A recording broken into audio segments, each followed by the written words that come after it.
వీళ్ళ ఓకే. మీద మీ మీద చేసినటువంటి అలిగేషన్స్ గురించి ఏం చెప్తారు? నేను అది చెప్తాను. ఇప్పుడు ఎవడు పడితే వాడు ఏది చెప్పినా నేను పెద్దగా తీసుకోను. ఇప్పుడు మా నాన్నగారు ఒక పొజిషన్‌లో ఉన్నారు. Okay. He is a sub inspector. I agree.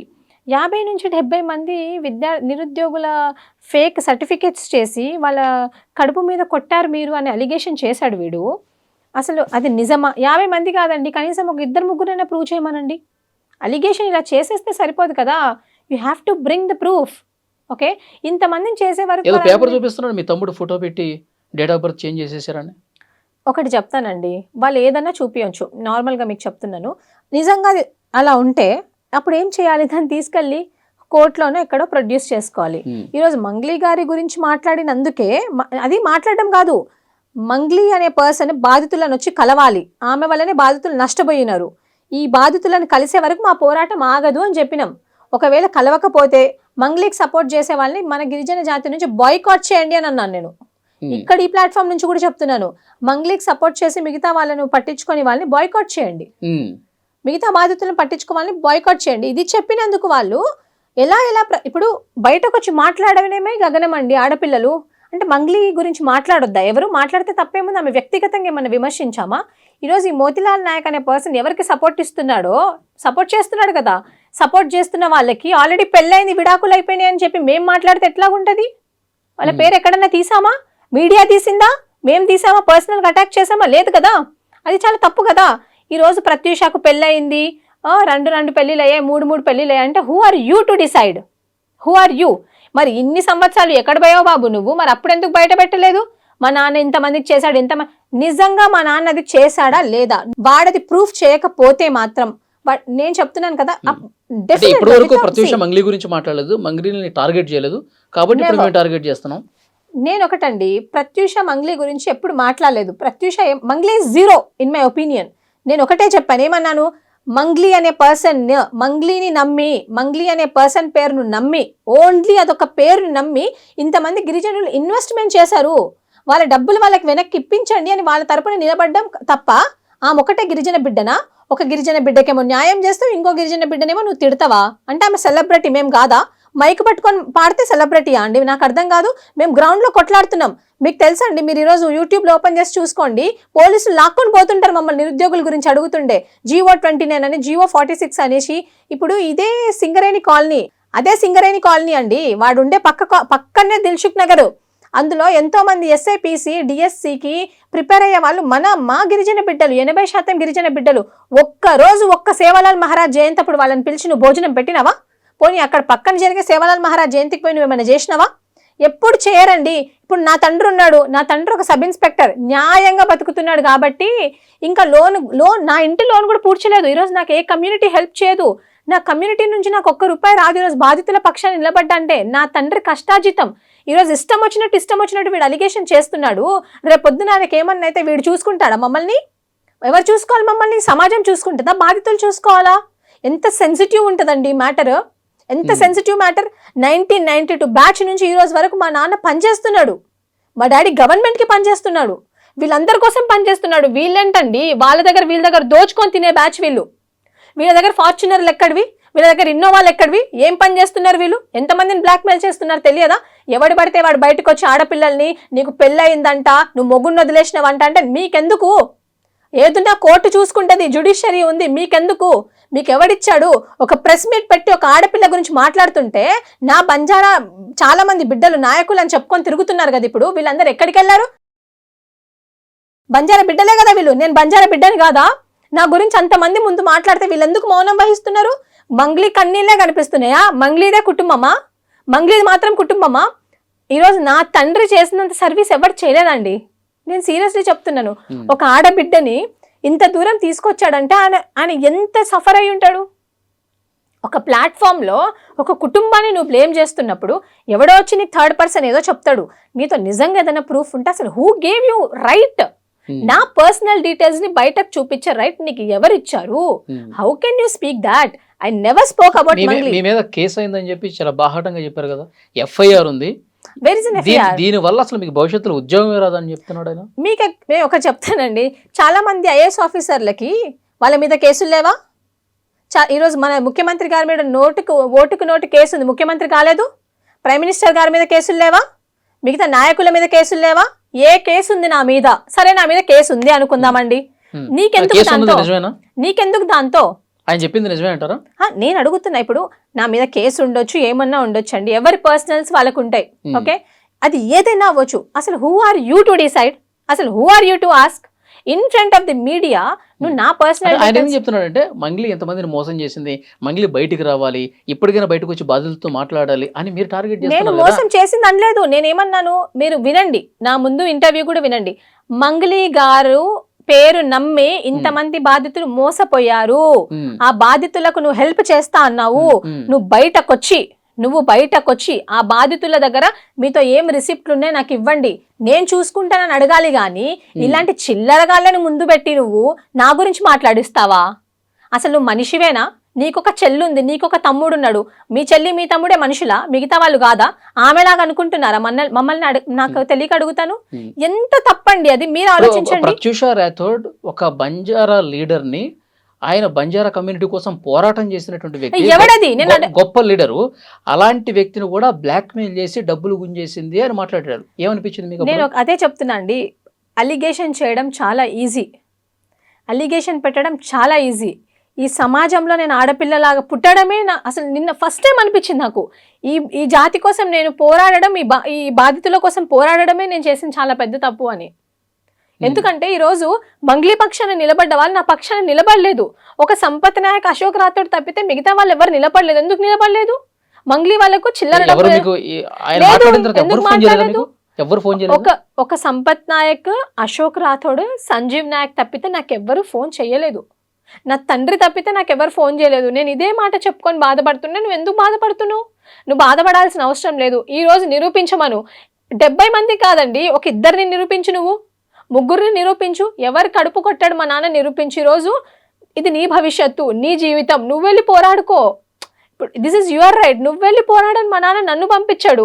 నేను ఎన్ని ఎదుర్కొంటున్నా నాకు తెలుసు. ఈరోజు అందరూ మంగ్లీ గురించి నువ్వు ఫేమస్ అవ్వడానికి వచ్చామని అంటున్నారు. దీని వెనకాల ఎంత కష్టం ఉంది వీళ్ళకి తెలుసా అండి? మేము ఢిల్లీ వెళ్ళాం, అక్కడి నుంచి వచ్చాం, ఢిల్లీ వెళ్ళి కేసులు వేసాం, జీవో 29 వేసాం. ఈరోజు జీవో 46 బాధితుల కోసం నిలబడ్డాం. దిల్సుఖ్ నగర్ గల్లీలలో లాక్కుంటూ వెళ్ళిపోయారు పోలీసు వాళ్ళు. అప్పుడు ఏ బాధితులు మాట్లాడలేదు. నాకు తోచినంత సహాయం, నాతో 100 రూపాయలు ఉంటే 50 రూపాయలు ఇచ్చేసి వస్తాను నేను ఎవరికైనా. అది నేను. ఈరోజు అశోక్ నగర్లో స్టూడెంట్స్ చదువుకుంటున్నారు, ప్రత్యూష డబ్బులు ఇస్తుంటే. నాకు తెలుసు నా కష్టం ఏంటి, నా పేరెంట్స్ ఏంటి, నా ఫ్యామిలీ ఏంటి అనేది. అట్లాంటిది అసలు ఏమీ తెలియదు నా ఫ్యామిలీని ఎందుకు తీసుకొస్తున్నారు? అసలు ఏం తెలుసు మీకు? మా నాన్నగారి గురించి ఏం తెలుసు, నా తమ్ముడు గురించి ఏం తెలుసు? నీతో నిజంగానే ఏదన్నా ప్రూఫ్ ఉంటే నువ్వు కోర్టులో పెట్టుకో. నువ్వు పర్సనల్గా ఎందుకు టార్గెట్ చేస్తున్నావు? నేను ఎక్కడన్నా చెప్పానా? మంగ్లీ గారి గురించి ఎక్కడన్నా తప్పుగా మాట్లాడానా? అసలు ఇంకోటి అడుగుతానండి, మంగ్లీకి ఈయనకు సంబంధం ఏంటి?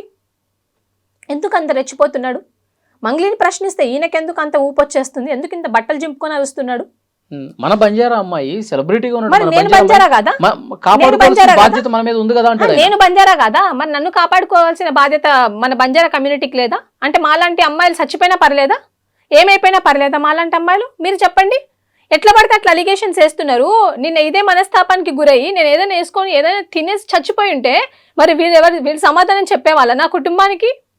ఎంత సెన్సిటివ్ విషయం అండి. ఈ బంజారా లీడర్లకి అక్కలు లేరా, అమ్మలు లేరా, చెల్లెలు లేరా? వాళ్ళ పరిస్థితులు అందరు మంచిగా ఉన్నాయా? మాట్లాడేటప్పుడు ఆలోచించి మాట్లాడాలి ఎవరైనా కూడా. మంగ్లీ కానివ్వండి, ఇంకొకరు కానివ్వండి, ఈ నాయకులు కానివ్వండి, ప్రతి ఒక్కరు. ఇదే మోతిలాల్ నాయక్ కూతురు లేదా, కొడుకు లేడా, అక్క చెల్లి లేడా? వీడు పెద్ద నాకు తెలియక అడుగుతా. ఏం జాబ్ చేస్తున్నాడు అనేసి ఒక ఇన్నోవా కార్ వేసుకొని తిరుగుతాడు. ఈయన ఎంతమందిని బ్లాక్మెయిల్ చేసిండు తెలియదా? రేపు పొద్దున లీగల్ నోటీసెస్ పోతాయి, నేను అన్ని ఛానల్స్కి పంపిస్తాను, అన్ని ఛానల్స్ టెలికాస్ట్ చేయండి.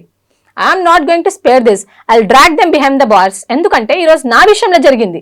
ఒక అమ్మాయి బయటకు వచ్చి బాధితులకు అన్యాయం జరుగుతుంది, వాళ్ళకి నిజాయితీగా న్యాయం చేయండి అంటే మీరు నన్ను టార్గెట్ చేయడం ఏంది? నన్ను పర్సనల్గా అటాక్ చేయడం ఏంది?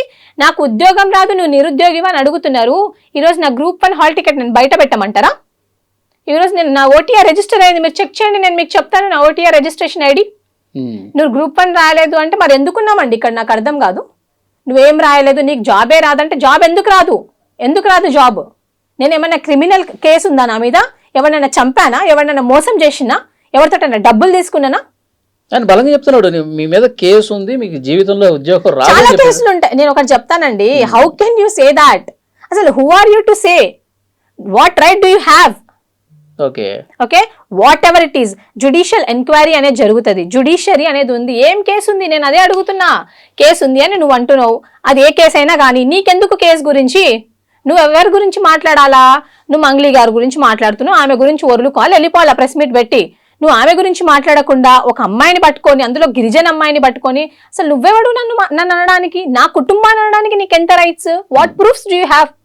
ఇప్పుడు మీరు మంగ్లీ గురించి ఏమి తప్పుగా మాట్లాడకపోయినా మిమ్మల్ని టార్గెట్ చేస్తున్నారు, మీ తండ్రిని టార్గెట్ చేశారు, మీ తమ్ముడిని టార్గెట్ చేశారు, పర్సనల్గా మిమ్మల్ని కూడా మీ క్యారెక్టర్ అసాసినేట్ చేస్తూ మాట్లాడినటువంటి పరిస్థితి. అవునండి. అంటే నేను అసలు అనవసరంగా వచ్చాను దీంట్లోకి, మంగ్లీ గారితో నేను అనవసరంగా పెట్టుకున్నానా, అసలు ఎందుకు నాకు ఈ గొడవ అని అనిపించిందా ఇంత జరిగిన తర్వాత?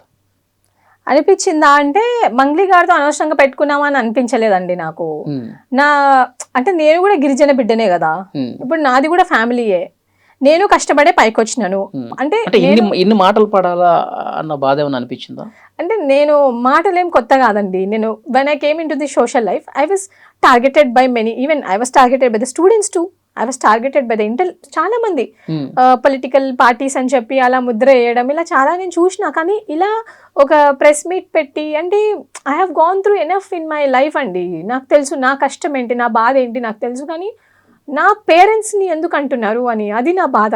వాళ్ళకు దీనికి సంబంధం లేదు. నేను జస్ట్ బాధితుల తరపున అడిగాను, నేను బాధితుల తరపున మాట్లాడడానికి వచ్చాను. నేను బాధపడుతున్నానని చెప్పి మా నాన్నగారు తప్పితే, ఇంకా సంపత్ గారు కానివ్వండి, అశోక్ గారు, why you are crying, don't cry, be strong అని నేను అందరికీ చెప్పేదాన్ని. నేను చాలా వీక్ అయిపోతున్నాను అనమాట. ఎందుకంటే you know it's a very sensitive matter అండి. మంగ్లీ గారికి ఆయన వ్యాఖ్యలు చేసిన తర్వాత ఏడ్ చేశారా మీరు? అసలు నిన్న మొత్తం అసలు తిండి కూడా తినలేదండి లిటరల్గా. అంటే నా పేరెంట్స్ కూడా వాళ్ళు చాలా ఫీల్ అవుతున్నారు అనమాట. లైక్ వాళ్ళు బయటకు చెప్పట్లేదు, నేను ఇంకా నా ఫాదర్కి స్ట్రాంగ్ ఉండమని చెప్పాలి. బట్ నా ఫాదరే నాకు చెప్తున్నాడు, స్ట్రాంగ్ ఉండు, ఏం కాదు, you are on the right side, so you're working on the right side, you're working for the people, you're working for the victims, so no need to cry. ఇప్పుడు కూడా I couldn't stop being emotional. అది correct కాదు కదండి. నా character ఏంటో నాకు తెలుసు. ఏది ఉన్నా ఇప్పుడు మా బ్రదర్ కానివ్వండి, నేను కానివ్వండి, మేము వేరే వాళ్ళ కాదు.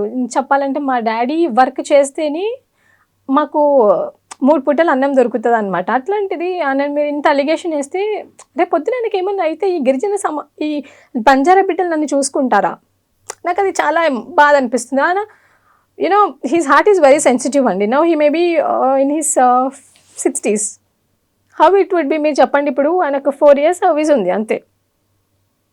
అట్లాంటిది ఇన్ని ఇయర్స్ ఆఫ్ సర్వీస్లో నెవర్ ఎ రిమార్క్, సిర్ఫ్ నా వల్లనే ఆయన పడాల్సి వస్తుంది. ఈ బాధితుల కోసం నేను ఇలా పక్షాన్ని నిలబడ్డా కాబట్టి పడాల్సి వస్తుంది. అసలు ఎవరండి ఈ మంగ్లీ? నాకు అర్థం కాదు. ఈమెలాగా నేనేం దోచుకొని ఎవరిని తినలే, వీళ్ళ తమ్ముడిలాగా నేనేం చేయలే. ఈరోజు చాలా కష్టపడి, you know I don't know what people may be thinking, fame fame fame fame అని. నాతో ఏం లేదండి, సీరియస్గా చెప్తున్నాను. I have only one thing, I just stood by the side of those victims, అంతే. అది నేను చేసిన తప్ప అని అనిపించింది. But my father is you know he told me no need to worry, you're on the right side. But అది తప్పండి. నన్ను ఎంత బాధ పెట్టారో నేను అంతకంటే ఎక్కువ చేస్తాను ఇప్పుడు. ఎందుకంటే నేను తప్పు చేయలేదు. ఫస్ట్ నేను ఆమెను ఏం అనలేదు. ఆమెను వ్యక్తిగతంగా ఎవడైతే మోతిలాల్ గాడు సపోర్ట్ చేసుకుంటూ మాట్లాడుతున్నాడో, నేను అనాలనుకుంటే ఫస్ట్ డేనే అనేదాన్ని. నేను అనాలనుకుంటే అనలేమా? ఎవరికి తెలియదండి మంగ్లీ గారి గురించి? ఆమె పర్సనల్ వ్యక్తిగత విషయాలు మనం ఏమన్నా మాట్లాడామా? లేదు కదా. మరి అట్లాంటప్పుడు నా గురించి ఎందుకు మాట్లాడతారు? నేను కావాలని తీసుకున్నారా? ఆమె ఫోన్ చేసిందండి, ఆమె ఫోన్ చేసింది 2 సార్లు ఫోన్ చేసింది. నేను ఫోన్ ఎత్తలేదు, కాల్ మీ అని పెట్టింది. మేబీ ఏదైనా అర్జెంట్ ఉంటదేమో అనుకున్నాను. అంటే మీడియా ముందు ఆమెకి మంగ్లీకి తెలియదు మీడియా ఉంది. Who told you she don't know అండి. ఇప్పుడు ఆమెకి ఎక్కడ ఏం లైవ్ టెలికాస్ట్ జరుగుతుందో ఆమెకు మొత్తం తెలుసు. ఆమెకి ఎక్కడ ఏం జరుగుతుందో తెలుసు. మేబీ నేను చెప్తాను వినండి. తిరుమలేష్ అనే పర్సన్ నీకు తెలుసా అని నన్ను అడిగింది. తిరుమలేష్ అనే పర్సన్ ఆమెకు తెలుసు, ఆమె మాట్లాడింది, నెంబర్ ఎక్స్చేంజ్ చేసుకుంది, వాళ్ళ ఆఫీస్లో కూర్చుంది, బాధితులతో కూడా కలిసింది. She knows him personally. కానీ నాకు ఫోన్ చేసి ఆమె ఏమనుకుంటుందంటే, she's in the media, she's on the live call, పక్కకు వచ్చి మాట్లాడుతుందేమో, తిరుమలేశ్వరా ఇదిరా అదిరా. She try to manipulate me, she try to tell that నా గురించి మంచిగా మాట్లాడు, లేకపోతే ఆ మీడియా నుంచి పక్కకు వచ్చేసి, ఆ ఇంటర్వ్యూ నుంచి పక్కకు వచ్చేసి అని చెప్దామనుకుందేమో.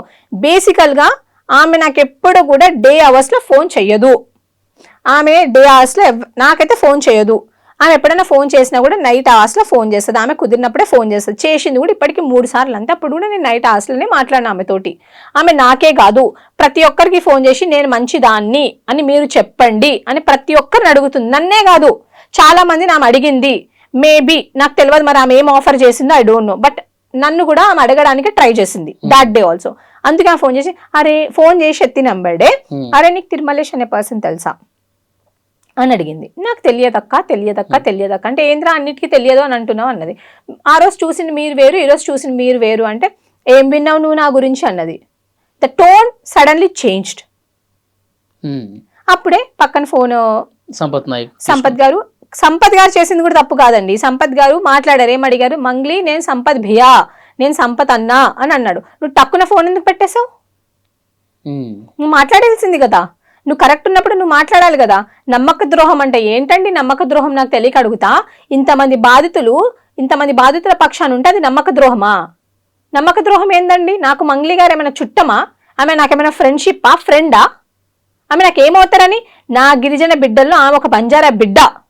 ఆమె నాకు ఫోన్ చేసిన విషయం వాస్తవమే. నేను ఆమెకు ఫోన్ చేయలేదు. నా దాంట్లో కూడా కాల్ ఉంది, నేను మీకు చూపిమన్నా కూడా చూపిస్తాను. నేను ఆమెకు ఫోన్ చేయలేదు. చేశారు కదా నేను ఫోన్ ఎత్తాను, నేను మాట్లాడాను. కాకపోతే నేను ఆమెను అడుగుదామని అనుకున్నాను. అక్క, I was about to say అక్క ఐఎమ్ ఇన్ ద లైవ్, చెప్పండి మీరు చేశారా లేదా అని అడుగుదామనే లోపే ఆమె ఫోన్ కట్ చేసిందండి. దానికి నేనేం చేయలేను. చెప్పాల్సింది కదా. మీరు ఫోన్ లిఫ్ట్ చేసినప్పుడే మీరు విన్నారా? నేను ఫోన్ ఎత్తినప్పుడే హలో అక్క అన్న. అరే నీకు ఆమె హలో కూడా, నీకు తిరుమలేష్ అనే పర్సన్ తెలుసా అన్నది. First question. నాకు తెలియదు అక్క అన్న. ఆయన గద్వాల్ అంటారా అంటే నాకెలా తెలుస్తారు అక్క, మీరే అన్నారు కదా ఎమ్మెల్యే. రీసెంట్ గా ఒక ప్రెస్ మీట్ లో ఏదో చెప్పింది, నేను ఎమ్మెల్యే వాళ్ళ కొడుకు బర్త్డేనో ఏదో అని చెప్పింది. నాకు తెలియదు, నేను బర్త్డేకి వెళ్ళాను. మీకే తెలుసుంటారు అక్క అని కాంగ్రెస్ పార్టీ అన్నది. Basically I don't have any political affiliations with anyone అండి. నాకు అసలు పెద్ద ఏం తెలియదు అంతా. ఇంకా కాంగ్రెస్ అయితే దూర్కి బాత్. ఎందుకంటే we're fighting on the current government right regarding all our issues. I don't have any political affiliation. అయితే ఇప్పుడు మీరు బాధితులు చాలా మందితో మాట్లాడారు కదా, ఈ రోజు ప్రెస్ మీట్ లో కూడా మాట్లాడారు, ఎక్కడెక్కడి నుంచో వచ్చారు బాధితులు. అవును. వాళ్ళు ఏం చెప్తున్నారు అంటే మంగ్లీ నిజంగా ఇన్వాల్వ్ అయిందా? మంగ్లీ పేరు చెప్పి డబ్బులు వసూలు చేశారా? అసలు బాధితులు ఎవరన్నా మంగ్లీని చూసారా? అయితే బాధితులలో ఒక బాధితుడు ఎవరు అంటే రమావత్ మధు వాళ్ళ అకౌంటెంట్, క్యాషియర్ రమేషే కదా. రమేష్ క్యాషియర్. సో రమేష్ మంగ్లీ గారిని చూశారు, మంగ్లీ గారితో మాట్లాడారు, మంగ్లీ గారిని డ్రాప్ కూడా చేశారు. ట్వైస్ ఆయన చెప్తున్నాడు. ఇప్పుడు ఒక బాధితుడు చూడటం, మాట్లాడటం, డ్రాప్ చేయడం అనేది స్కామ్ తో ఇన్వాల్వ్ అయినట్టు ఎట్లా ప్రూఫ్ ఉంటుంది? అది నేను అదే చెప్తాను. I'll tell you. ఇప్పుడు ఆయన ఏమన్నాడు ఒక దగ్గర అంటే, మంగ్లీ గారి వాళ్ళ ఇంటికి నేను వెళ్ళిన విషయం వాస్తవమే, అక్కడ డబ్బులు ఇవ్వడానికి వెళ్ళాను, నేను డబ్బులు ఇచ్చాను, శివ గారు ఉన్నారు, మంగ్లీ గారు ఉన్నారు, నేను మంగ్లీ గారిని ఫోటో తీసుకుందామని అడిగితే లేదు నేను ఫోటో తీసుకోలేను, ఎక్కడైనా ఈవెంట్లో ఉంటేనే మీరు నాతో ఫోటో తీసుకోవాలి, ఇలా ఇంటికి వచ్చినప్పుడు తీసుకోవద్దు అని అన్నారు. పోనీ అట్లీస్ట్ నేను శివ గారితో ఫోటో తీసుకుంటాను అన్నారు. ఎందుకంటే I should be answerable to my head Madhu కాబట్టి నేను తీసుకుంటాను అని చెప్పేసి అంటే తీసుకో అని అన్నది. ఓకే, అది ఆయన ఫస్ట్ టైం మాట్లాడారు. ఇంకా ట్వైస్ అని ఏం చెప్పాడు, నేను 2 సార్లు చూశాను, మంగ్లీ గారు వచ్చారా లేదా, నేను చూసానా లేదా, నేను తెలుసా లేదా అన్న సంగతి మీరు మంగ్లీ గారిని అడగండి. ఒకవేళ ఆమె లేదు నేను రాలేదు వాళ్ళు చెప్పేది అబద్ధ ప్రచారం అని చెప్తే నా తల నరుక్కుంటా అంటున్నాడు ఆయన. చూశాను అని ఆయన అంటున్నాడు. నువ్వు దేవుడి మీద ప్రమాణం చేసి చెప్పు, నువ్వు చూడలేదు, నువ్వు రాలేదు, నాకు రమావత్ మధు అంటే ఎవరో తెలీదు అన్నది. నువ్వు రమావత్ మధు వాళ్ళ ఇంటికి 2-3 సార్లు వెళ్ళిన విషయం వాస్తవమే. నీ తమ్ముడికి బ్యాగులు ట్రాలీ బ్యాగ్స్ ఉంటాయి కదా, ఆ బ్యాగులు నీ తమ్ముడికి డబ్బులు అని ఇచ్చిన విషయం వాస్తవమే. ఆ సాక్ష్యమే క్యాషియర్. నేను ఏ భగవంతుడి మీద ప్రమాణం చేయమన్నా నేను చేస్తా, ఇదిగో రిసిప్ట్లు నేను కట్టినా నేను ఇచ్చినా ఆయన చూపిస్తున్నాడు. మంగ్లీ గారు ఏమంటారంటే నాకు నా తమ్ముడికి సంబంధమే లేదు, ఈయన నా తమ్ముడికి అసలు దీంతో అసలు ఏమీ లేదు, నా తమ్ముడిని లాగకండి అని మంగ్లీ గారు మీడియా ముందుకు వచ్చి చెప్తున్నారు. మరి ఇదేంటండి? ఒక పేద గిరిజన బిడ్డ భయపడుతూ వీళ్ళు ఏం చేస్తారో ఆటో నడుపుకునే బిడ్డ భయపడుతూ బయటకు వచ్చి మంగ్లీ గారి తమ్ముడికి నేను డబ్బులు ఇచ్చాను అని చెప్తున్నాడు. ఇప్పుడు ఎందుకంటే వాడు పీక మీదకి వచ్చి కూర్చున్నారు అప్పుల వాళ్ళు. ఈరోజు ఒక ఆవిడ వచ్చారండి, ఒక అమ్మగారు, పేరు నాకు గుర్తు రావట్లేదు, మీరు చూడండి ఆమె నేమ్. ఒక అమ్మగారు వచ్చారు, ఆమె వచ్చి అంటున్నారు నా బిడ్డ పెళ్లికి డబ్బులు దాచుకున్నా 1కి 4 గంతులు ఇస్తామని చెప్పి నువ్వు ఇంట్రెస్ట్ ఇవ్వకపోయినా పర్లేదురా బాబు, నాకున్న డబ్బులు నాకు ఇయ్యమని అడిగిందంట, కాళ్ళు పట్టుకొని అడిగిందంట. ఏం పాపం అండి, ఎందుకు అడగాలి? ఇప్పుడు బాధితులందరితో కలిసి మీరు మాట్లాడాను. మాట్లాడారు, వాళ్ళ దగ్గర ఉన్న ప్రూఫ్స్ ఏవో చూపిస్తున్నారు. ఇట్లా ప్రెస్ మీట్లు పెట్టి మంగ్లీ మీద మాట్లాడటమేనా, లేదంటే పోలీసుల దగ్గరికి వెళ్ళి ఇదిగోండి ఇంకా కొత్త ఆధారాలు ఉన్నాయి, ఇంకా మీరు ఇన్వెస్టిగేషన్కి ఏమైనా సహకరిస్తాయేమో చూసుకోండి అని చెప్పి ఏమైనా కలిసే ప్రయత్నం చేస్తున్నారా లేదా? యాక్చువల్గా ఏంటంటే ఇప్పటి వరకు బాధితులు రావడమే, అసలు వాళ్ళు వస్తారని కూడా మేము అనుకోలేదండి. ఎందుకు తెలుసా, వాళ్ళు భయపడుతున్నారు. వాళ్ళతో వీళ్ళు ఏం చెప్పారు అంటే, ఈ రమావతి మధు వాళ్ళ టీం ఏం చెప్పారంటే, మీరు బయటకి చెప్పారనుకోండి మీ డబ్బులు దొరకవు, ఇంకా పోలీస్ వాళ్ళు తీసుకుంటారని చెప్పారు. అందులో కొంతమంది 30 lakhs 40 lakhs 70 lakhs ఇన్వెస్ట్ చేసి ఇప్పుడు చచ్చిపోదాం సూసైడ్ చేసుకుందాం అనుకునే వాళ్ళు కూడా ఉన్నారు. ఒక 2 రోజుల కిందనే ఒక అబ్బాయి సూసైడ్ చేసుకుందామని ఎంట్రిన్ బాటిల్ కూడా రెడీగా పెట్టుకొని ఉన్నాడంట. కానీ అప్పుడే మన ఈ వీడియోస్ అన్ని లీక్ అయ్యాయి, మాలాంటి వాళ్ళు బయటకు వచ్చి మాట్లాడడము, ఆ ధైర్యం వచ్చి ఈ రోజు తను మీడియా ముందుకు వచ్చి మాట్లాడుతున్నాడు. నన్ను ఇంత బాధ పెట్టారు, ఇక మొత్తం అసలు సంగతి ఏంటో చూస్తా అని చెప్పి అన్నారు ఇందాక. అవును, ఏం చేయబోతున్నారు? ఫస్ట్ థింగ్, పర్సనల్ అటాక్ చేయడం చాలా తప్పండి. ఎవరైనా కానివ్వండి, అది నన్ననే కాదు, ఈరోజు నన్ను చేశారు, రేపొద్దున ఇంకొకరిని చేరనేంటి, ఇంకొకరిని బ్లాక్మెయిల్ చేయరనేంటి? ఇలాగే నేను గిరిజన బిడ్డనే కదా, ఒక మంగ్లీ గిరిజన బిడ్డ కాదు. ఇదే గిరిజన బిడ్డలలో ఈరోజు ఏడ్చిన అమ్మ కూడా గిరిజన బిడ్డే, నేను గిరిజన బిడ్డే. నాలాంటి బిడ్డలు చాలామంది ఉన్నారు మన ప్రతి ఇంట్లో. నా సమాజంలో, నా గిరిజన జాతిలో, నా బంజారా జాతిలో చాలామంది నాలాంటి ఆడబిడ్డలు ఉన్నారు. రేపొద్దున వాళ్ళకి నా పరిస్థితి రాదని ఏందండి? ఇలా చిల్లర వల్లరుగా ఎక్కడ పడితే అక్కడ మాట్లాడాల్సిన అవసరం ఏముంది? మరి మంగ్లీ గురించి ఎందుకో మాట్లాడట్లేదండి ప్రెస్ మీట్ పెట్టి. ఇదిగోండి మంగ్లీ గారు రమావతి మధుతో దిగిన ఫోటోలు ఇవి, ఇదిగోండి మంగ్లీ గారు వాళ్ళ రమావతి మధు వాళ్ళ క్యాషర్ వచ్చాడు, ఇలా. ఇప్పుడు అరిసే వాళ్ళు బాధితులను ఎందుకు తీసుకురావట్లేదు? అట్లీస్ట్ మేమైనా బాధితుల్ని తీసుకొని వస్తున్నాం కదా, బాధితులకు న్యాయం చేయాలి, న్యాయం జరగాలి అని అరుస్తున్నారు కదా మీడియా ముందుకు వచ్చి, మరి ఎందుకు తీసుకురావట్లేదు బాధితుల్ని మీరు? ఓకే, ఎంతసేపు ఒక పేడ్ ఆర్టిస్టులను పెట్టి వాళ్ళకి ఏదో స్క్రిప్ట్ రాయించేందుకు మమ్మల్ని మా మీద ఎందుకు వ్యతిరేకంగా మాట్లాడిస్తున్నారు? ఓకే, ఈరోజు ఎవరైతే నోరు జారి ఇష్టం వచ్చినట్టు అలిగేషన్స్ పెట్టారో వాళ్ళ మీద లీగల్గా ప్రొసీడ్ అవుతాను. ఏ విషయాల మీద? వాళ్ళే కదండి, నేను ఏదో స్కామ్ చేశానన్నారు, మా నాన్నగారు ఏదో స్కామ్ చేశారని 70 మందికి ఫేక్ సర్టిఫికేట్స్ అన్నారు. ఆ 70 మంది ఎవరో నాకు వాళ్ళ పేర్లు కావాలి. ఇట్లా నోటి నుంచి అనడం కరెక్ట్ కాదు కదా. ఆ 70 మంది ఎవరో కావాలి నాకు. ఇంకొకరు అంటారు ప్రత్యూషకు 2 పెళ్ళిళ్ళని అని. ఆ 2 పెళ్ళిళ్ళు ఎక్కడే నాకు కావాలి అది. I want that.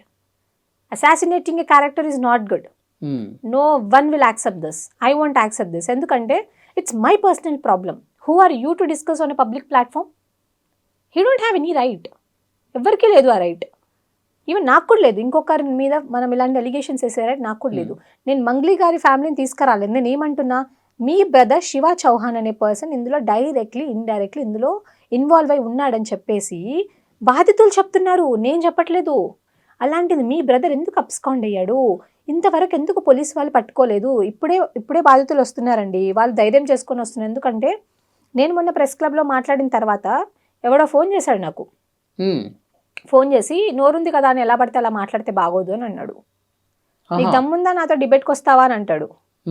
ఇలాంటి మాటలా మాట్లాడేది? ఉస్మానియా యూనివర్సిటీలోనే చదువుకున్నాడు మళ్ళీ అని ఎవరో.